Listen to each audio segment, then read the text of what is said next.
Chapter 14, Lesson 1, Describing Rotations. So the 4 things that you need, actually 5 things that you need for this to understand in this lesson are rotation, center of rotation, clockwise, counterclockwise, and angle of rotation. So some of this you already know from grade 5.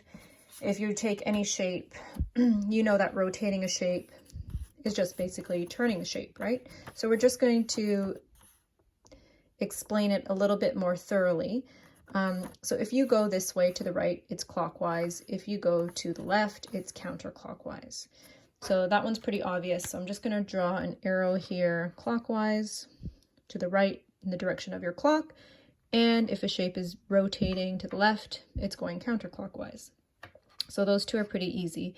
I'm going to explain the center of rotation and the angle of rotation. So you're going to have to, when you're describing your rotations, you have to include a couple of things. So I just want you to make sure that you have all the information here. So let's look at the fish, my example of my fish. This is from the textbook, by the way, on page 418. And if you look at this point A here, I'm going to keep my finger on it. This is the center of rotation. So it doesn't move from this point. It's the point that a shape rotates around. Okay, so I can go this way and I can go that way. So if I go this way, it would be clockwise. If I go the other way, it would be counterclockwise. If I put my finger on B, that would be my center of rotation is about point B. So it would be going this way and it would be turning this way. So they would land in different spots. So let's just take the example for, I want to get from here to here. So how would you describe this rotation? From here to here. So I'm moving my shape, I'm rotating my shape 90 degrees clockwise about point A. Does that make sense? I'll repeat that. So this is a 90-degree rotation, because if you can imagine a line right up here, 90 degrees, right? A 90-degree angle right here.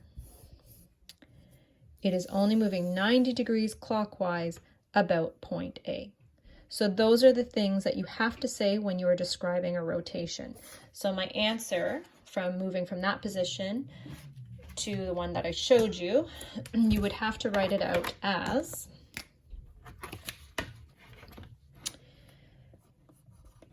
this is a 90-degree rotation clockwise about point A. So for your homework, you might find it helpful to actually trace or draw out the actual shape that it's actually asking you to rotate, and you can physically do that. That might help if you can't do it in your head. And having a protractor might be handy as well. So hope this video helps. Let me know and I can help you further if it was not clear.